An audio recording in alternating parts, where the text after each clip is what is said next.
Welcome to the Squeaky Bum Time Podcast with Mike and Laurent. It is Thursday, May 6th. In this episode, Laurent talks tears and the power of football. We will go over a big, massive European football week. But first, Mike, we have an all-England final for the second time in 3 years. Is this good? Is it bad? Or is it a sign of England winning the long version of World War II? Yeah, no, it's England's dominance. And for the neutral football fan, I certainly hope it's not as bad as the first one. And I had to sit through it and weep through my beer with it, the first one.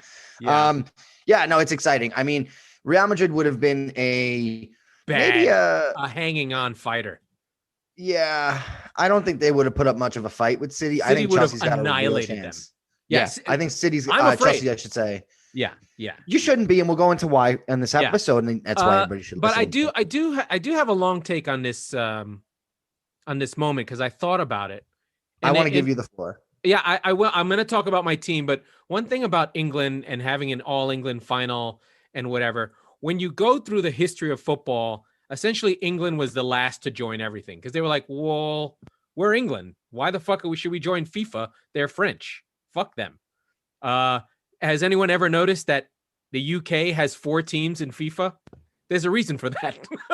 They were allowed. They were like, we'll join FIFA, but Scotland has to have a team, Northern Ireland has to have a team, and Wales have to have a team. Why does Wales have its own fucking team? Right. So England fought itself to get in, and that's the reason why Real Madrid won the first fucking 8 Champions Leagues, because England was like, I'm not going. Fuck you people.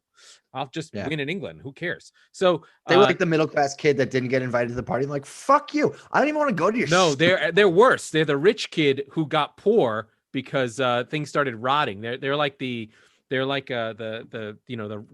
house poor people who have a really nice house, but they're actually broke from like 4 crashes ago. I used to say that real quick. I used to say that about my family because I went to a really rich kid high school in New York. And so like, we would walk in and like my dad has this like frame picture of like the 1980 Olympic team and whatever, and like this big TV and all this cool shit. And I used to say like to my friends who were rich, I'm like, yeah, we eat ramen 3 days a week. Like, just so you know. Would you go to Zavarian or something like that? St. Anthony's. Oh, okay. I don't know what that is. Anyway, who cares about weird Catholic schools? But one thing is, I do think that the litmus test, when we look back, it's going to be Leicester winning the league and that lighting a fire under the other teams to be like, never. That pissed everybody off. Again, is my team losing to that team or in that way. Like it was a down season for Chelsea. For Arsenal was actually in decline. Spurs were on the ascendancy. Arsenal was in second place that year. Right, but they were decline. They won by like. They were in the decline from points. The Invincibles. Right. Yeah, sure. Whatever. But like, listen, they were not the best team in the league that year. Right. But yes, you're right. And they actually beat Leicester twice, and that catalyst and the Madrid and the Spanish teams still having money. Then England was like, never again. They freaking got amazing international rights, right? Because they do that 3-year deal every year. The money from international television dwarfed local television. They stopped giving a shit about local fans. Like, yeah, I don't care about Sky. This is a market of what? 5 million people are watching in England, 10 million, maybe. Yeah.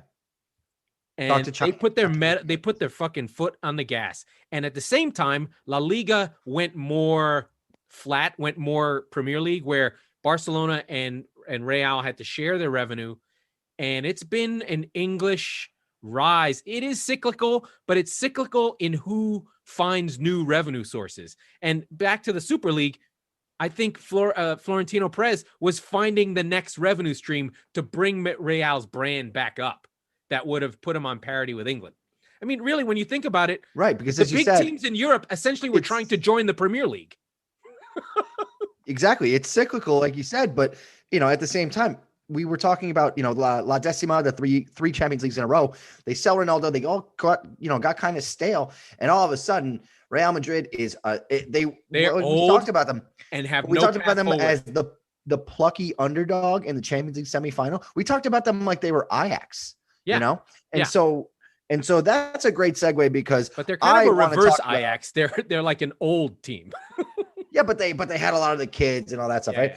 yeah. But and so I want to talk about my experiences with the Champions League semifinal, but only in the context Yeah. of So so wait, let me set it up for you. yeah. We got to watch a pretty over two legs, a pretty dominant City team. Well, Chelsea The too. first, well, it's Chelsea as well, but more importantly, the first half you got punched right in the mouth. Hard. And for the next 135 minutes, is that Yeah. what it is? You just took it to them. PSG didn't have a fucking clue. Now, granted, they did not have Mbappe in the second leg, which was huge, especially chasing two goals.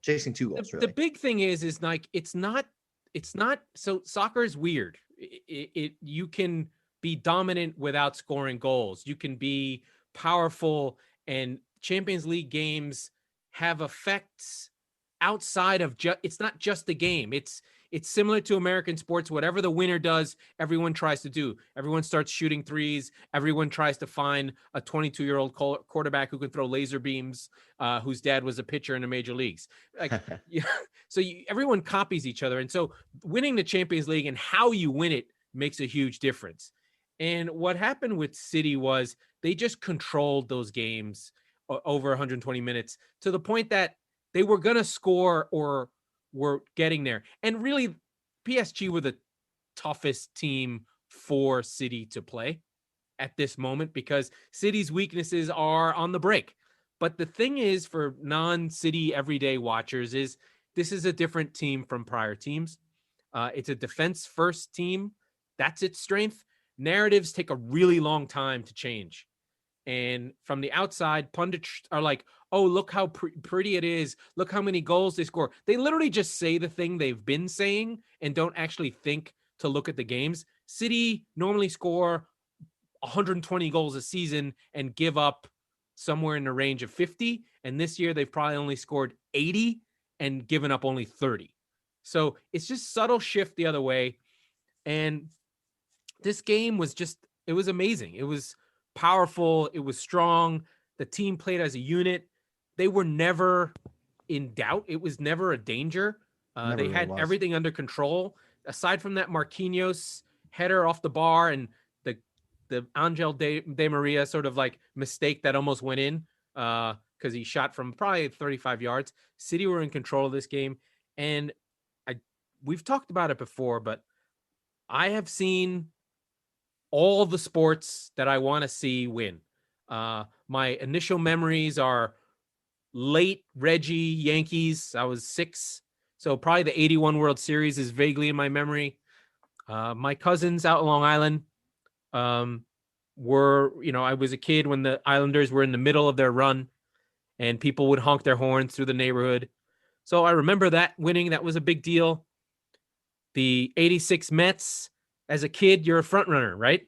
So the Buckner ball was huge. The 85 Mets losing was huge. 87 Mets. The Giants in the Super Bowl was a big deal. Phil Simms against John Elway. I didn't have any. I sort of became a sports fan on my own. So all this is my own doing. My dad would rather read a book about Einstein and eat fucking pistachio nuts till 2:00 in the morning than watch a sporting event. He did the right thing. He took his kid to watch sports, but it's not his thing. To this day, the Rangers winning the Stanley Cup is one of the great New York sports moments ever. I was happy. I was, 20. No, I wasn't. 1994. Yeah, 20. 19. And the Boone home run, I was in the gaff hugging 2 friends. We stood in the same spot for probably an hour. A great moment, jumping up and down. I can still get goosebumps about it. Nothing. And, 96 Yankees, Charlie Hayes. All those moments are incredible. But nothing does what soccer does. This is a semi-final game. This isn't even the final. And Mahrez's second goal goes in at about the 60-minute mark after the block by fucking Zinchenko and Stones, who are just following Neymar, and it's like the 8th ball that fucking Diaz is taken in the face. And you're holding your breath, hoping your team finds a way. We're hanging on 1-0. Yeah, it was nice. We were controlling the game. Phil Foden went in on goal 2 other times and could have scored with his little pea head and giant body. But the Mahrez goal going in, you could breathe. And maybe 30 seconds later, I thought, Manchester City are going to the Champions League final. It's still like, Manchester City are going to the Champions League final. All the bullshit, all the fucking song, all the booing, all the pundits sort of shitting on every accomplishment City does. We're not an important team. We're a small team. We're nobodies. We don't like us. I wish we were more like Millwall. Like you don't like us and we don't care. Basically, UEFA and fucking FFP and everything was built to stop City from winning. It's like Major League Baseball with the Yankees. Fuck MLB and the fucking salary caps, and fuck UEFA for trying to stuff City in a closet because we have more money and we're more run. We're the lethal combination, rich and competent, unlike all the other teams who are rich and incompetent, right? Liverpool's not quite as rich as City, but they're competent. Barca has Messi, and it made it look like they were competent. They're actually incompetent. And then the guy who developed the whole thing died, and they ran him out of the team because Cruyff actually had ideas and wouldn't listen to people. So all the guys that worked with Cruyff, all the guys that knew what Barca did to get to where Barcelona were for the last 15 years, they all fucked off to City. So City basically has the best people from Barca running their team that basically created Barcelona in this 15-year window of Messi. And I can't believe it. I'm over the moon. I don't know what'll happen. I'm petrified of fucking Chelsea because I think when we look back on it and we think about the last 3 or 4 months since probably Christmas, since Tuchel took over, Chelsea and City are the two best teams in the world. I don't think it's aside and Bayern. I don't think it's particularly a hot take to say. They just are. Well, what a wonderful time for this to become the Champions League final matchup. As I get older, I tend to appreciate different things. One thing I love now more than I ever have in the past is some unique furniture. Not just any furniture, unique custom furniture made by Battle Rattle Woodworks. He's specializing in charcuterie boards for all those parties you're about to host when this weather gets a little nicer. Even better, if you enter the code CHOP15 at checkout, you're going to get 15% off your entire purchase. Massive savings on some unique American-made stuff. Help support your local veteran right now and visit him on social media at Battle Rattle Woodworks. Myself and Gooch are both getting a little older. One of the first things to go is your vision. Thank goodness for our hookup over at Absolute Eyewear in Woodbridge, New Jersey, right on Main Street next to the train station. They have glasses for all ages, all budgets. They have safety glasses, sports glasses. They are a full-service powerhouse offering eye exams and even free lenses for the kids. They work with BCBS, AAA, AARP, giving massive discounts. They're open 5 days a week, closed on Wednesdays and Sundays. Call 732-326-3937 to get your first pair of Ray-Ban, Burberry, Coach, Polo, you name it, they got it. Go see Craig and Janine right now. Because on Saturday at 12:30 p.m. Eastern time, play again. probably on NBC, you will get Manchester City and Chelsea. Now, City's going to play. Interesting. City won't play their dudes. They'll probably take the loss. No, take the loss. And by the way, you could clinch the league, against Chelsea this week? Yes. Probably, yeah. With a draw. And the best part is that City will play their B guys and get a draw, right? Like it's our B guys are as good as our B guys are a top 6 side. So, we're big fans of the Men in Blazers on this show, right? They went a little fucking far. Fuck you, Raj. You can eat a dick. Listen, I have issues with them as well, but the way that they wax poetically about the storylines that run, and you hit on the Boone home run and the Rangers and all the great New York sports moments and how this sort of hits. But it's more for me. It's about the personal thing. I've never felt anything like I feel. Understand for this that, team. but here's Bizarre. I think a little bit why, because with Tottenham and that run to the Champions League final a few years ago, I agree. And the thing is that they always say, what's one of the biggest tropes about their show? They go, the Premier League scriptwriters, right? Like right. They always talk about how it's the greatest drama in the history of sport. And they're not wrong, right? Like things that this sport does to you organically makes you feel good, bad, and everywhere in between. But it's always heightened. And so you've got another amazing Premier League scriptwriter storyline where Chelsea and Man City have now clinched places in the Champions League final for what? 3 weeks from today, or the whatever. 29th. Doesn't matter. 3 weeks. And yet the first game they both play after that is against each other, right? Like, how and you we can't played make 2 weeks, that up. 2 weeks ago in the FA Cup semifinals. In the FA Cup semifinals. So you've got so many things to draw on. Yeah. There's so many. There's just that's the difference I find is that you, even in the height of Yankees Red Sox in the late 90s, right? It was almost so too much. many Like storylines. it needed the Red Sox should have never won, but it was like whatever. It was like soccer. But there's a parallel there that I'd like That's to talk the about. closest. Yeah, right, exactly. So between 96 and 2000 and probably 2009, roughly, right? Because the Red Sox had a couple of up and down years, but now once in they that won in 15-ish 2004, year it was over. Or 7, it was really over. Yeah, sure, fine. But by 7, it was over. But even 2006, we curb stomped them at Fenway Park. I remember that. It was a 4-game series, and we eliminated them, and we went, "We're back, motherfuckers." Oh, and yeah, I do. That was the Rockies. Was that the Abreu series? Or is that way before? I can't even remember. Yeah, that was the Boston Massacre stuff. But anyway, but the point is that, like, that's the closest that in my lifetime I've felt like and it was my team, it was our biggest rival, and it meant so much to me. But if you watch as a neutral, right? They always say on the NBC broadcast, they always say, "Oh, well, if you're rooting as a neutral," which, like, what does that mean? It means you don't have any skin in the game, but you're just watching because it's so good. I feel that way because I watch hockey, I watch baseball, I watch football, but like, usually it's because I'm betting on the game, or usually it's because I have a fantasy team in mind, right? I will watch Premier League football because of the story. It is unprecedented and good teams and so that play. That's the thing. And the other thing is, good teams that play well, you're just like, yeah, I'm in. Like, I literally fell in love with Brighton. I literally fell in love with Leeds. Oh yeah, I don't like I'm in. Talk that much about Brighton. I don't know. Could you elaborate on Brighton? I'm just kidding. We're not going to spill any more ink on that until we hire Graham Potter. But no. So let's get back to the analysis part of it. Okay. Yeah. You got 3 weeks. Yeah. You have a relatively easy run in. You're going to clinch the league. Nobody we're cares. Done. You're we're done. This is the only game that matters. You're out. It's not, though. But for Chelsea, it does, right? Chelsea have to compete for top 4. They have games to play. FA Cup. So let's go through Chelsea's run in. There tough. Are 6 games left in Chelsea's season.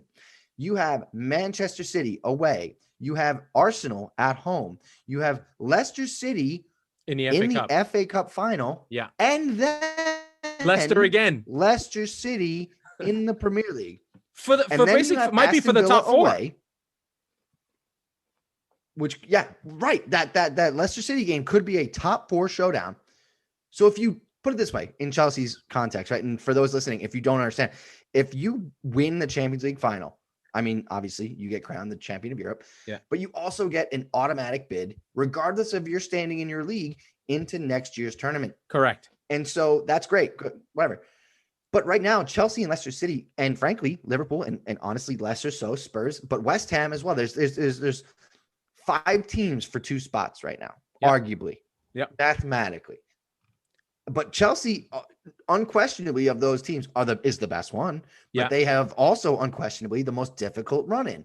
They have the most games. Play Man City, if they were to play Man City in 2 weeks, right? If you were to swap the Leicester City game and the Man City game, I'd be like, oh, you're going to beat Man City because they won't give a fuck. But they get to win the league at home against a team that they get to exude dominance over a team that they're going to fucking beat for the only trophy they really care about in 3 weeks.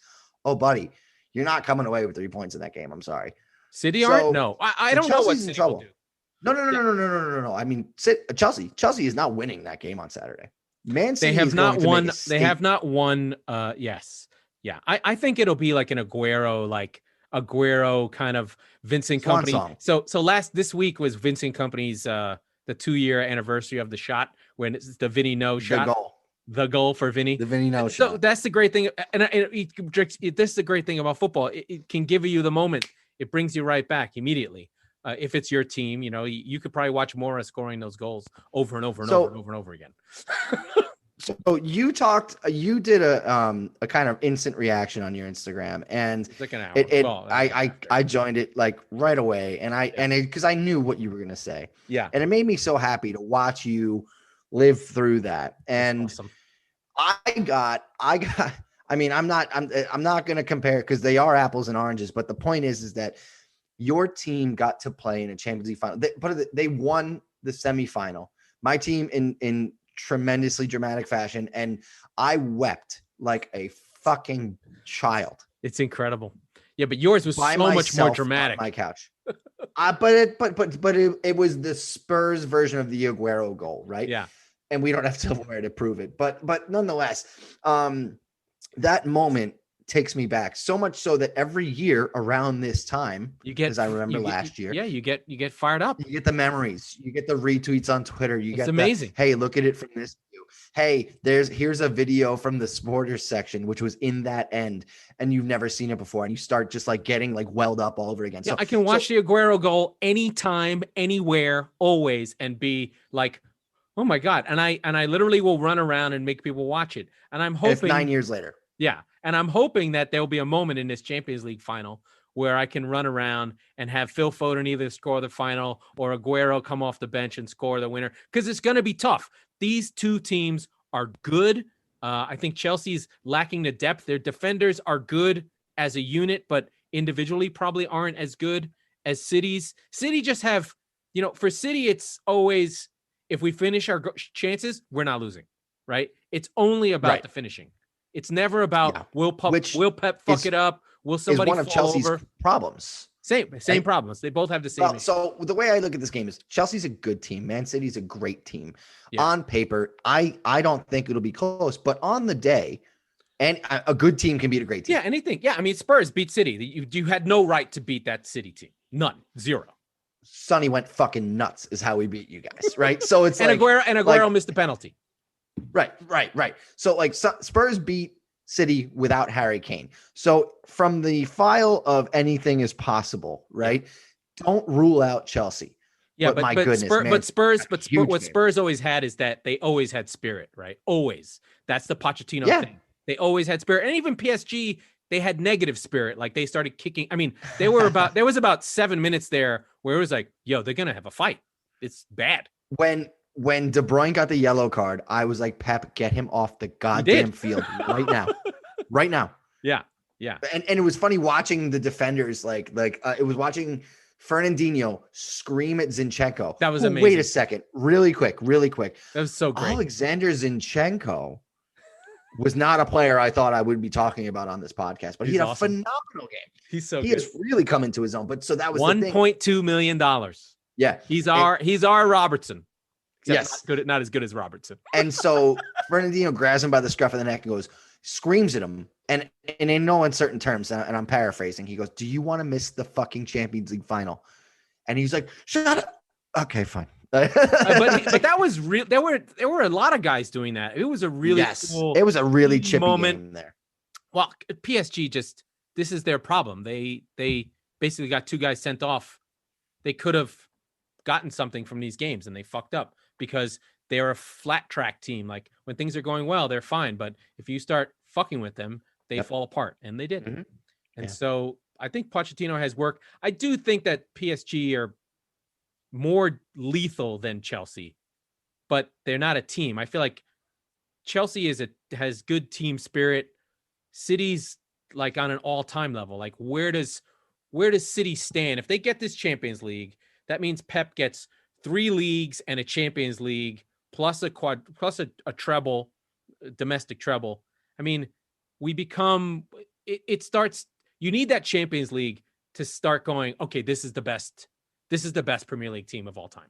Like without it, you can't do it, right? Because you've got the United treble team. You've got 2 treble winning United teams that both won the Champions League. One is the 99 2000 2001 team, and then there's the 2006 to 2010 United team, 2009 2000 team. Those 2-3 year periods are what cement United as like the best team ever, right? They have 2 versions of that team. Mm-hmm. Sorry, Invincibles, you had 13 draws and you went to 1 Champions League final. Where do the Invincibles stand on the all-time Premier League points list? Not close. Fourth now? Yeah, not close. They didn't even that's get what 90. I mean. So like, They didn't even get 90. Okay, the Invincibles are the 2001 Seattle Mariners. Yes, they have the second most wins in American League, not even in baseball history, and nobody cares. Nobody fucking cares. You won one game in the ALCS. By the way, Seattle. I will never. This gives me goosebumps too.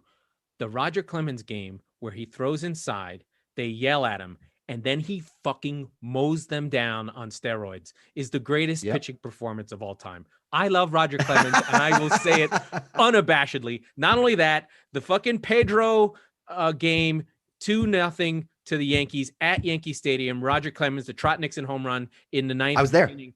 I was there too. Yeah. That was the edgiest atmosphere at a ball game I've ever been to. It was going to kick off. Like it was intense. Yeah.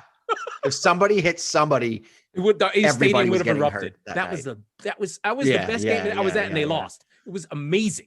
We need to have like a sidebar old Yankee Stadium podcast, because there are some nights where it's like, man, I remember that night too. And I remember Trot Nixon hitting the home run, but like it was watching a staring contest. It was the best staring contest anybody had ever been at. Good then. Like as much as untouchable. He's the best. He just is a fucking legend. He's untouchable. And you know what? He's a great mentor to Luis Severino. So for whatever I hate him, I'm very quick. I love him. I'll always love Pedro.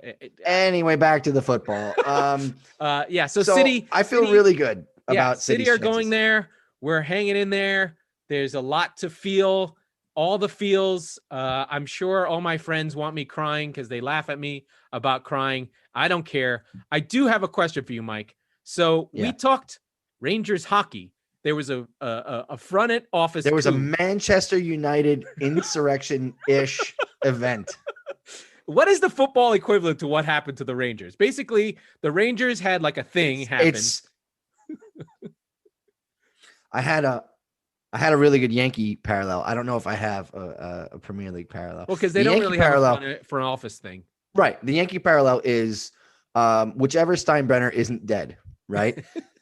Fires Cashman because Steinbrenner wants to put out a statement about how the Astros are total fucking liars and cheaters. They are. And Cashman goes, you can't do that, man. And the Yankees this season have been underachieving. So whatever, Hank or Hal, I forget which one died, goes, you're fired. Hal's alive. Hank is dead. You're taking, thank you. And so, and you're taking Mattingly with you. No, not even Mattingly. You're taking Reggie Jackson with you. Yeah. So that's what happened because so John Davidson is a legend. He is a legend in the Rangers for two reasons. A, he's the best. He's the fourth best goalie the Rangers have ever had, I suppose. Yeah. Jockerman, Richter, and Lundqvist are probably ahead of him in no uncertain, no order. So you've got that. I ride for Van Beesbrook, but that's okay. Beezer's five. But so nonetheless, John Davidson is also beloved by the fan base because, as you mentioned, that 94 team, he was on the mic. He was the analyst. Oh, baby, for 25 years. Yeah. He's a very good president.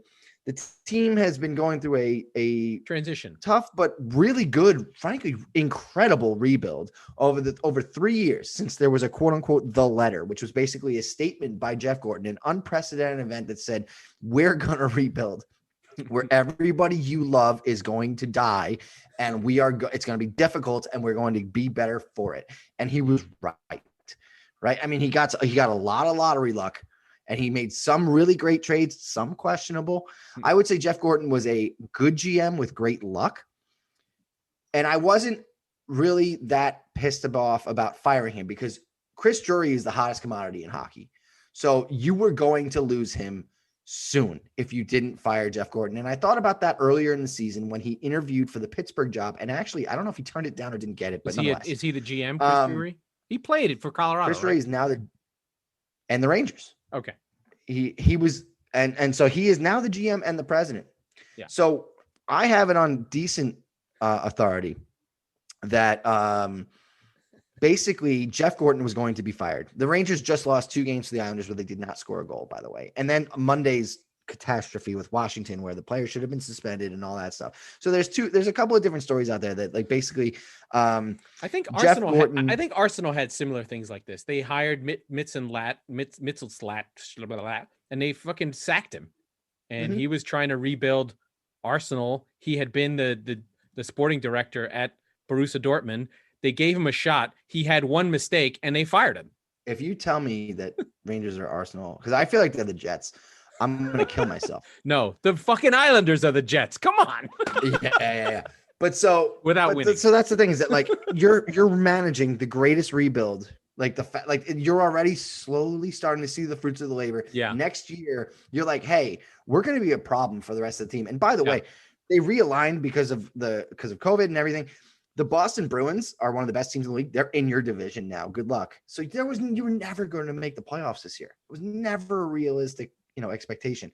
And so that became a lot of basically James Dolan on Tuesday woke up and remembered from his Knicks slumber. He remembered he owned the Rangers, and everybody went, fuck, somebody shoot him. Now I'm sure this is already like 10 years too late or 10 years old. Now we know what Glenn Sather was doing all this time. Glenn Sather is no. He's still the special advisor.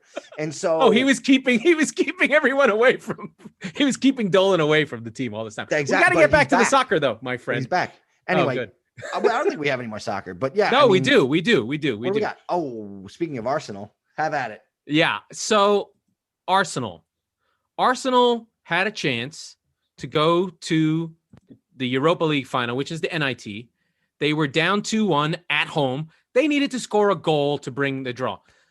They did nothing. They got a 0-0 draw against Villarreal, against their former manager who had a 2-1 lead. Good evening. It is time for Arsenal to take a giant dump. I think this is fireable. This is like Arteta's getting close to lose. He's definitely losing the fans.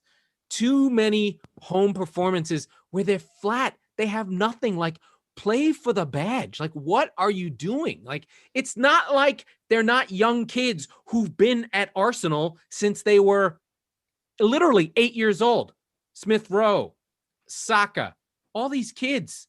What is going on? Tierney is the greatest left back of all time because he's been out. They stopped being able to do anything. So Arsenal really are terrible. They're really in trouble. They have the most losses they've had in decades, basically. And at home against Villarreal, they put up 2 shots on target. I mean, come on. Rob Holding, Mari, Odegaard, Smith Rowe. These are young guys. Oh, no, Kearney did play. Oh, well, there you go. Then I don't even know what the hell happened to Arsenal. I totally forgot. But basically, Villarreal are a one-man team. They have Gerardo Moreno, who has 20 goals. He's, 30 years old, and the team is slow, and Arsenal played right into it. They didn't understand that the way to beat Villarreal was they're old and slow. Let's hit them on the break. Let's play fast. Let's get in behind. Our players are fast and young. Why don't we act fast and young? But no, Arteta. Wait, hold on. I don't think this is a failing on Arteta as much as I think it is Emery's revenge. Because who knows this Arsenal team better than Unai Emery? Right? He goes, for sure. Oh, I'm going to beat them. I have no problem. It wasn't even like a cocky, I'm going to get those motherfuckers. By the way, he's a super good coach and has won this tournament 3 times. Yeah, absolutely. And so I just got to watch that second half and laugh because I was like, oh yeah, he knows exactly how to not get a result out of Arsenal because he was there. Right. So I don't know. I mean, I got some schadenfreude out of it. The weird thing is Arsenal did put on an attacking side, but they still didn't create. I don't even have to watch it. I know what they did. They were slow and ponderous. And the crap Pep Guardiola just doesn't. It's hard to get guys to play the way that he wants them to play, and you've got to adjust. You've got to be like, okay, this is winner take all. I've got to play differently. When Arsenal was playing well, they hit teams on the break, and when they've been playing bad, they can't. And I wish that they would just go back to what they were good at, which was sitting deep and playing, not playing for the break, but try and, not have the ball. You don't have the players to play how you want to play, or they're not getting it. You have to find a different way and exploit teams' weaknesses. This team is slow. It's Francois Coquelin in the midfield for fucking Villarreal. He's an Arsenal reject, like from 10 years ago. Basically, This is the man that Eden Hazard spun into the ground, and he was never to be seen again. Now I know where he is. He's in Spain. I mean, there's a Funes Mori. I don't know which one on this team because there's like 7 of them. I just can't believe that Arsenal just can't beat the 7th team in La Liga when we just watched the best teams in England annihilate all the teams in La Liga, right? No, well, that's a golf, right? Like, listen, England is the best league, and England does have the strongest competition. And Arsenal have the 5th highest payroll in the fucking league. Well, no, nobody's arguing that, but they're paying Aubameyang basically half of Villarreal's team, right? So hold on a second. That math doesn't compute to me, even though it's obvious what the gulf and difference is. But I can't sit here and understand Chelsea versus Real Madrid and Arsenal versus Villarreal, because if I were a betting man, which some may say I am, I would have always taken Chelsea and I would have always taken Villarreal. Right? Forget the name brands. These are the 2 best teams of those matchups. These are the 2 better teams, I should say, right? So Chelsea being near the top of the Premier League and Arsenal, frankly, being middling 7th, literally in the middle on their best day. Villarreal, I see the top 5, 6 of both leagues not being anywhere close, right? Yeah. And then 7, frankly, right around Tottenham. It's sort of, I feel like Tottenham are better than the 7th best team in La Liga, but like after that, I bet you it levels out a lot, and that's what we learned today. Well, right? I mean, if there's one thing we can also learn is like a good coach makes a fucking huge difference. And I rode for Arteta. I think the problem is these moments of complete and utter inconsistency in moments when you're like, this is the game, not the fucking West Ham game where you had to come back down 3. You've got to get up for this game. What are you doing? Like, so literally light a fire under them, shoot them with testosterone as you're playing. I don't care. Let them get caught later on that they're doping. This is the game. Let me bring back a very popular segment on this show. Robbie, it's just not good enough, right? So that's the thing, is that like they're not good enough. The players, man, it's the same players under Unai Emery. It's the same players under Arteta. Like it's the dead wood, and they haven't cleaned it out. And they're acting Thomas surprised. Partey is there. He's supposed to do something. It's okay. Odegaard. How many times have you told me on this show that soccer is a weak wing sport? Yes. I said so it, in fact, yesterday. Yesterday. So you can't look at me and tell me that Arsenal are any different than the Arsenal that has been here for the last 5 years, right? Yeah, because they still have the same weak links. And this is the problem they find with the Cronkies, and I get it. But at the same time, like, you guys overachieved in this competition. They should not be this far along. No. Right. Spurs were better. Spurs were better, but like whatever. It's not about Spurs. Like you got to a semifinal, and frankly, you played like complete dog shit in the first leg. You got a red card and fell ass backwards into an away goal you didn't deserve. So you walked into today's match thinking, I have a shot, and you still didn't take advantage of it. Why? Because you didn't have any cohesion. Aston Villa are behind Arsenal, and I would rather have Aston Villa in this spot.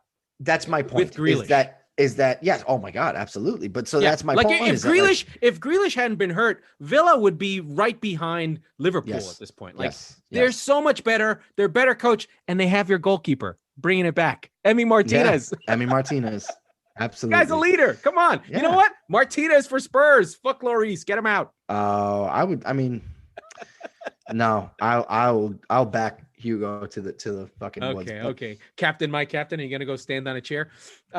I'll stand on this chair. But and that's the thing, is that I just don't believe Arsenal has the ambition to have that wholesale change. If you were to, and they don't have to. Problem. Yeah, but you don't have to spend 50 million a player to make those changes. No, you need heart and soul and fight. You need heart and soul and fight. Højbjerg cost 15 million. Højbjerg cost but they did send freight the other way. Yeah, 3 million. He cost 3 million net. So here's what they need. Are you ready for my love team? I'm gonna sloop it back to my favorite team of all time. Brighton. They need Lewis Dunk. Basuma and Lewis Dunk. Yep. I knew that shit was coming. Lewis Dunk and Basuma. Come on, Arsenal. That would cost you $50 million. You get the pair. Total. It's a 2-for-1. Lewis Dunk is a fucking legend. Yeah. I'm not arguing that for a second. I mean, you got Rob Holding in the back. You're telling me Rob Holding is better than Lewis Dunk? No fucking way. No chance. No chance. So the season is winding down in the Premier League. There's really only one thing left to play for. We talked about Chelsea making the top 4. We still have one team to say goodbye to officially, the relegation battle. If Burnley does anything, if Fulham loses any points anywhere, they're going to be done. So with 4 games to go, this is actually the earliest that the bottom 3 will be sorted out. The championship, we already know 2 teams that are coming up. We welcome back Norwich and Watford, both returning, and we hope that it's not fucking Bournemouth returning. We want the Brentford Bees and Ivan Toney's 31 goals to come up to the Premier League. Brentford. I love it. Hey, listen, I got my teams, man. There's teams that I like, and there's teams that I don't like, and Brentford is one of the teams that I like. I love it. But that is really where we are. We're really just on a 3-week kind of holding pattern to get to the end of the league. I think next week I'm giving you this content. We're going to do best 11, but we'll do a first and second team. I like it.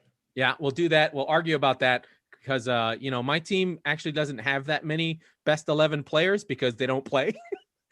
Yeah. And Spurs is going to have way too many of them and finish in 7th. I don't quite understand how that works. No, I think we have 2, but yeah. 2. Yeah. Well, maybe. But that was the Squeaky Bum Time Podcast with Mike Salerno and Laurent Cortines. We release new episodes on Mondays and Thursdays. We are a proud and happy part of the Chop Network.